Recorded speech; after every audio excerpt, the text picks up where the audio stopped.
Hello, happy Friday, and welcome to Sound Off with System One. I am your host, Ali Moen.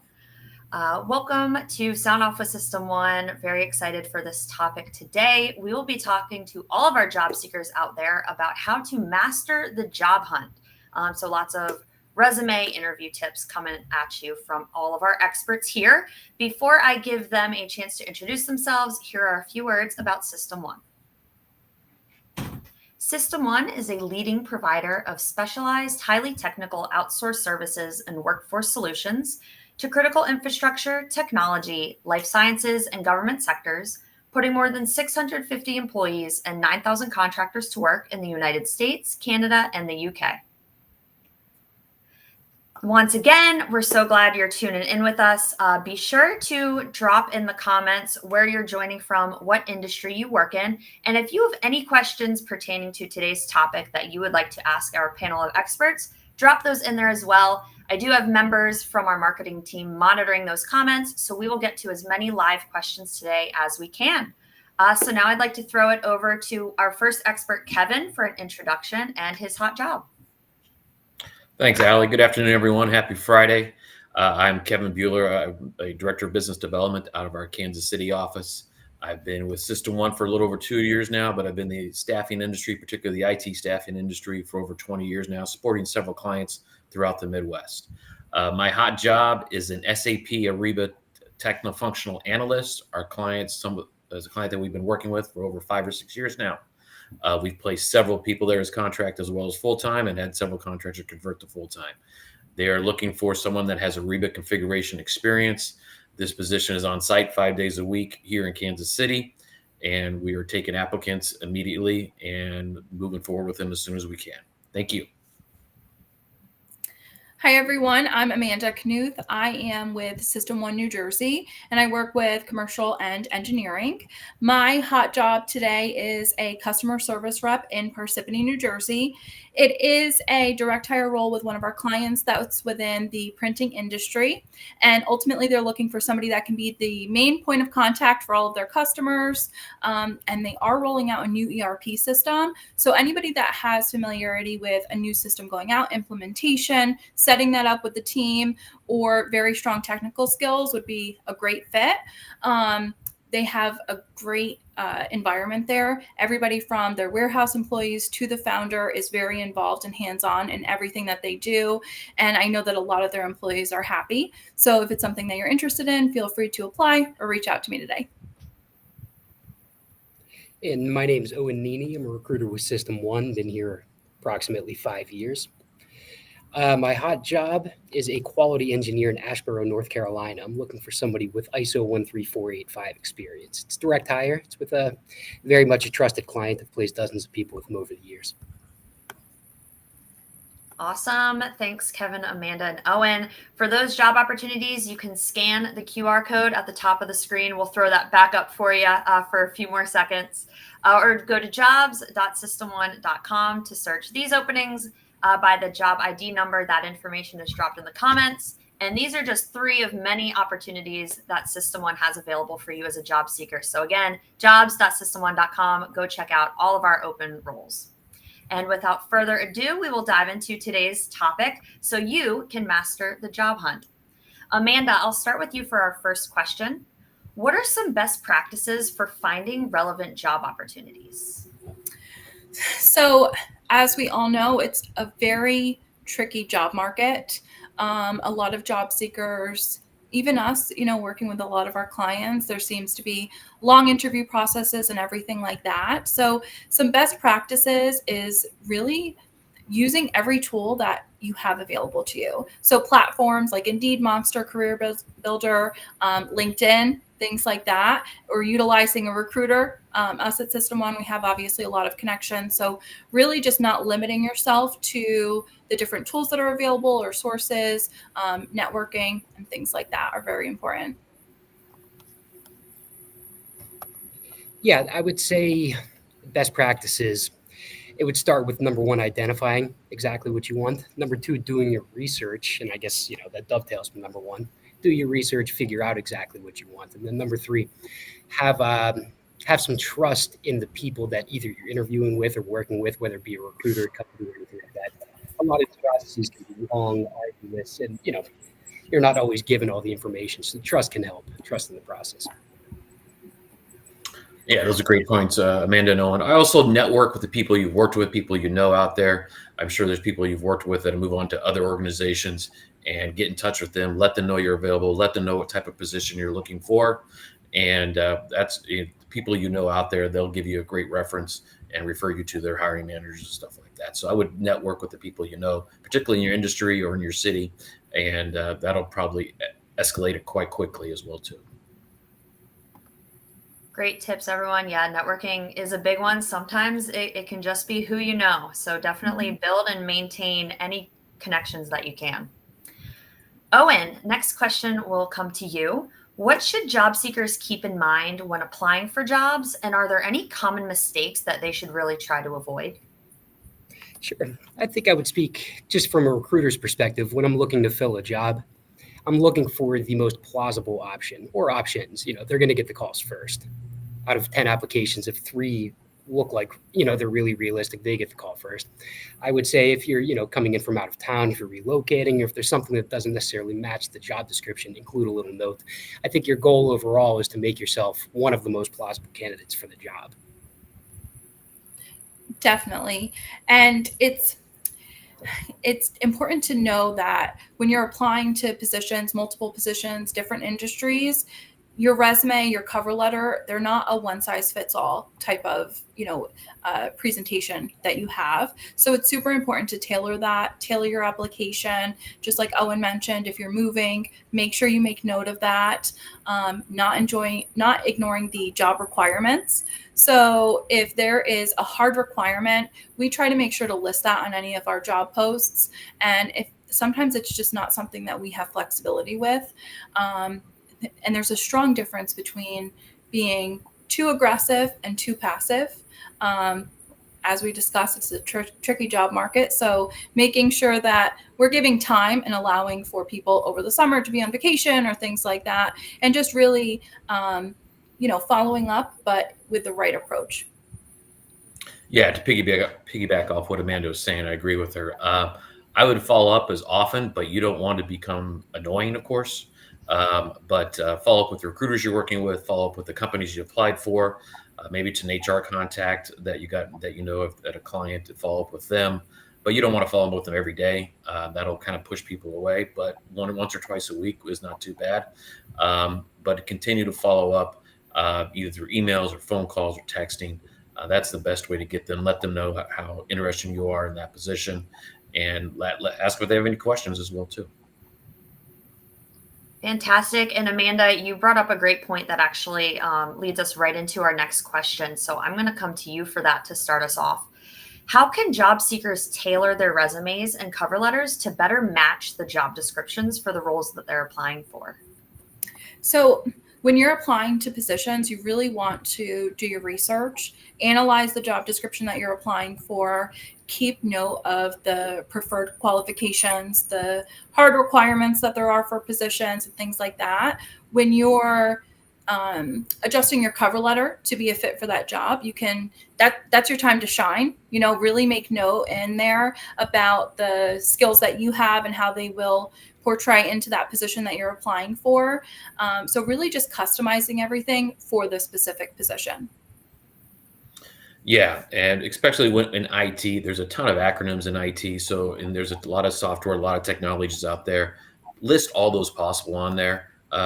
Most of the time when recruiters, especially in IT, they're typing in those job searches, they're typing in keywords that populate on resumes. So make sure you put everything in there and let them know what type of work you've done with that. If it's installation, if it's maintenance or whatever, but make sure you include everything you've taught, especially in IT. Yeah, and all great things from Amanda and Kevin. I'd add to that I like to see sometimes a brief description of what your company does, what environment you come from, your current company, your past employers.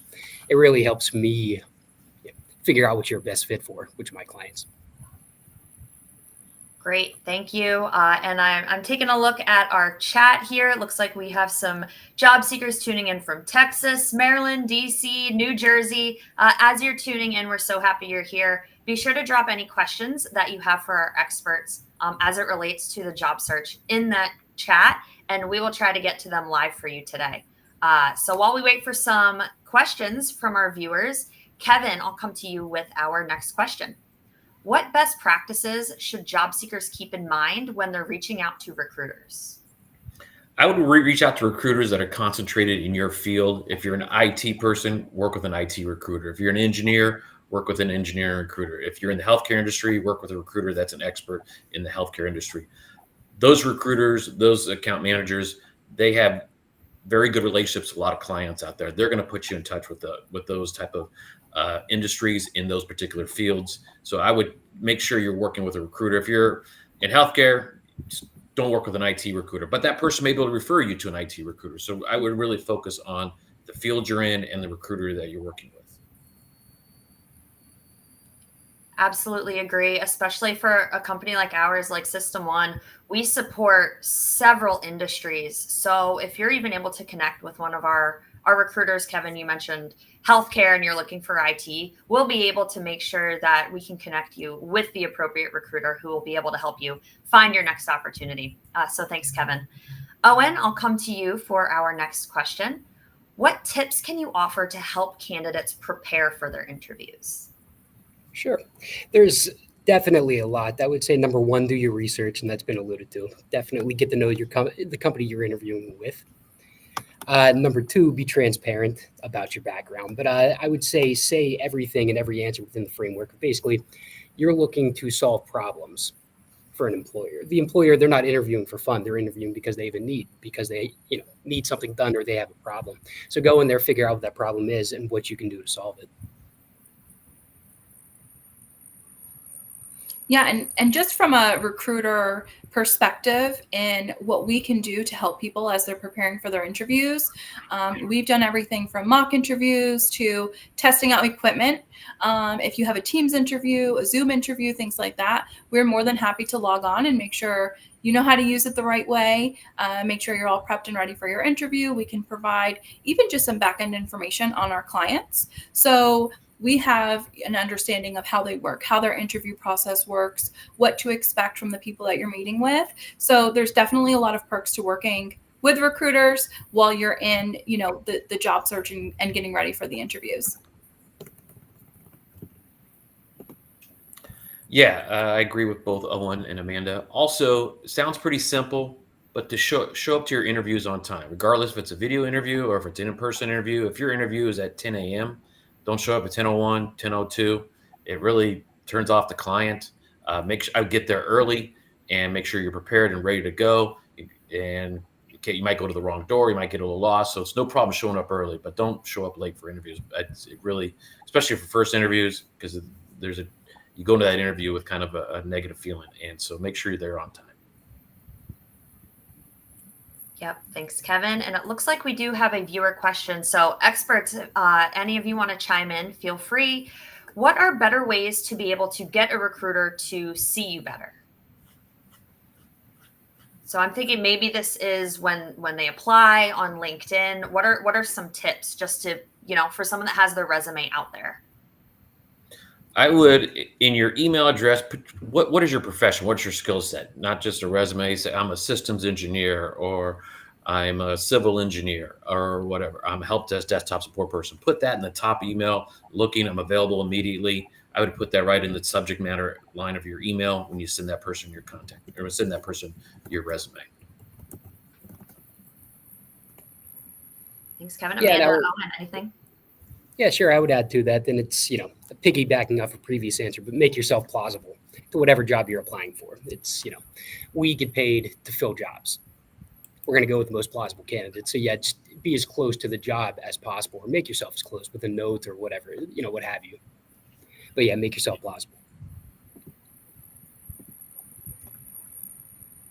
Great. Amanda, anything to add, or should we move on? I mean, ultimately, making yourself seen, whether it's in an application or online on LinkedIn. We're all trying to grow our LinkedIn presence. So commenting on LinkedIn posts, you can easily search for recruiters on LinkedIn, find staffing agencies, connect with those people that are within those staffing agencies. I have a lot of people that I connect with that I don't necessarily, or I can't necessarily help, but System One, are in a lot of different industries. So I always try to just connect that person with somebody that may be able to help them. So connect with people. You never know who knows who and who might have something, that you might be interested in. Yep, absolutely. And that kind of ties into this viewer question that we have. How do we connect to these recruiters? So our experts that we have on today, their LinkedIn information is being dropped into the comments here. So check out the chat to connect with them. It's similar to another question we actually have, which is how to find a recruiter for a specific field. So LinkedIn is great. You can search for recruiters by industry.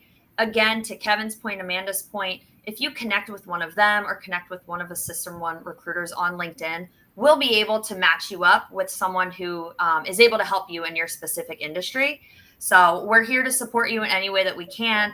And another great tool from System 1 as well, on our website, if you're not ready to apply to a specific job, but you might be looking, you can always submit your resume to us. So I'll make sure that someone on my team drops that link in the chat as well for you.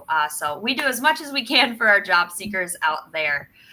So we will move on. Ooh, sorry. It looks like we have another viewer question. I'm loving all of the audience questions here today. So let's see. Kissy says, I always get questions from recruiters asking, what are you looking for in terms of salary in your next position? How should they respond? I can take this one because I am guilty of this as well. I always ask people what they're looking for, and I try not to because most of the time we have, the salary range that our client is looking to be at.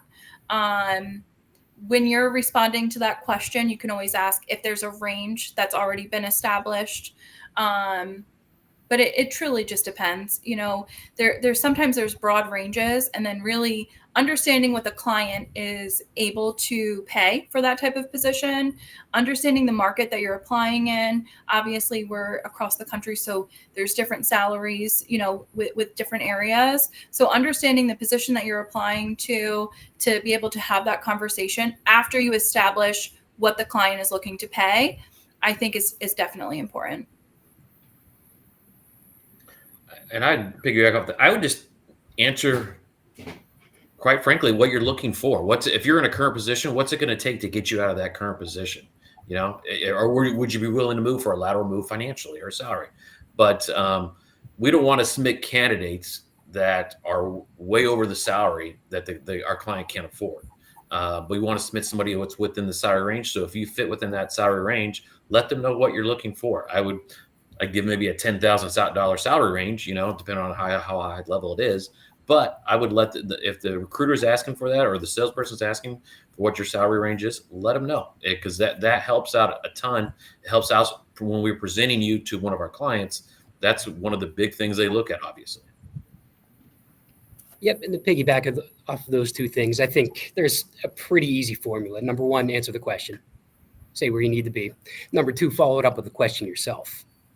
Where is the salary range? It's giving information and it's getting information. It makes a nice exchange. Mm-hmm. It's, not one-sided. We're not asking with malicious intent. I'm sure you as a candidate aren't either. It's, it's good to exchange information. That's the way to do it. Absolutely. Great advice. I know salary is a big topic for job seekers. We do actually have some past Sound Off with System 1 segments that touch on salary negotiation, making sure that you get what you deserve. So be sure to check that out. You can pull that up easily on our LinkedIn and on YouTube. So we will move into the next question. Owen, we'll keep it with you here. What specific advice would you give to job seekers in your respective sectors? Sure. So I work in manufacturing and engineering. I think the two most relevant details to your job are, number one, the environment you come from, whether it be plastics, metals, what have you. Number two, just your job title. Those are just the two most relevant pieces of information. So your goal as a candidate is to network with as many people in your industry as possible, have as many conversations as possible, get to know the market, what jobs are open, and who to speak to. And I agree with Owen. When it comes to your resume, when it comes to advice, particularly in IT, there's a lot of acronyms, like I mentioned earlier. Include all those on your resume. If you've had a lot of different jobs and a lot of them are contract, put that on your resume as too. Obviously, clients or companies don't want to see you from one job to another. But if it's contracting jobs, then they're a lot more understanding with that. So I put much information as you can what type was a full-time position or a contract position. Also, I'd like to see resumes that are concise, and I wouldn't say short, but not long. 5 or 6 pages, I would say, is maybe the max. I've seen some resumes recently that are 10 and 12 pages. Those are just too long. I would keep it to the bullet points of each position, what you're concentrating on, and make sure you put all the information, especially in IT, get those acronyms in there. Definitely. And I'm on the commercial side. So we do a lot of customer service, professional type of positions, as well as light industrial and things like that. And it's funny because you can tell that Kevin and I work within different industries, because most of the resumes we get are maybe 2 to 3 pages. We try to get those down to 1 if we can, to present to our clients. So like he said, keeping your resume short, networking. We work with a lot of companies that don't necessarily require certain industry experience. So also keeping that in mind and being open to what you're applying for helps, right now in the job market. Great. Thank you all. Next question, Kevin, will come to you. What are the key features of System 1 that job seekers should be aware of?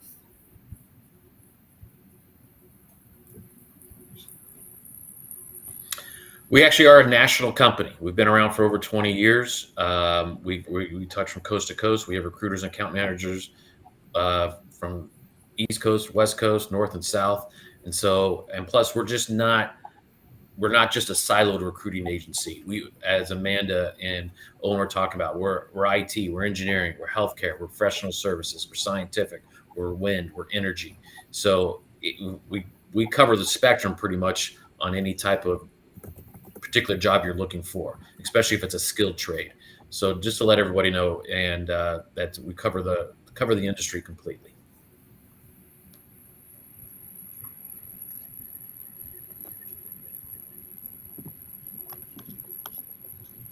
All right, I'll move to my final question for the group is, can all of you share some success stories of individuals that have landed their dream jobs through System 1 and working with you? Amanda, if you could tell your story first. Yeah, so we've had quite a few success stories. One of my favorites is one of our current clients that we are supporting. He started years ago working as a warehouse assistant. He was picking and packing, working forklift operation, things like that. And over the years, he has now transitioned into being the warehouse manager. So he's hiring the same type of person, same skill set that we placed him there for years ago. He's really just excelled. And whenever he calls and he needs help or he needs somebody, it's very nice and it's reassuring, to know how happy he is in that position. And it's a good reminder as to why I do what I do here. So it's very nice. Yeah, I'm going through a success story with one of our contractors right now. We contacted him about 9 months ago. He's a full stack software developer, and about an open position. He wasn't interested. He was trying to find something on his own. He wasn't working at all. Tried to network through his contacts, and just wasn't able to get. He had a couple interviews, but just wasn't able to get the offer. And then we stayed in touch with him. And then about 6 months ago, we followed up with him again.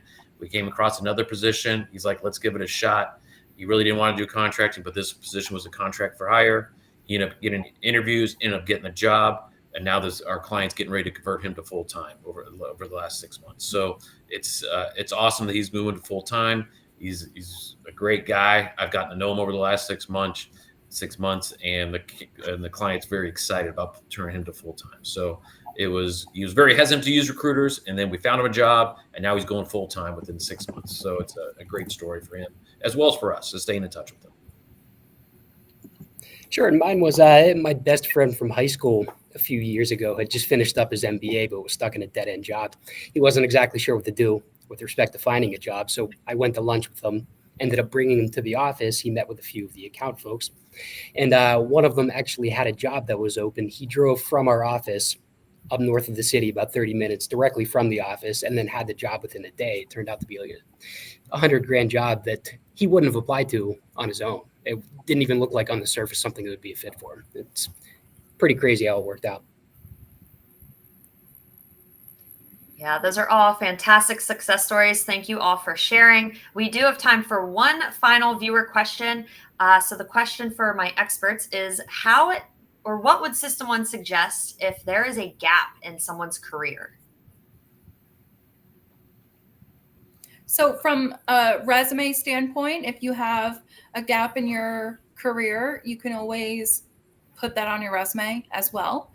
Sometimes if somebody has, a year or even like 6 months when they were off, they'll put a job and then they'll put another, you would put it just like a job. You can put gap, no matter what that's for. You can put whatever information you're comfortable with putting.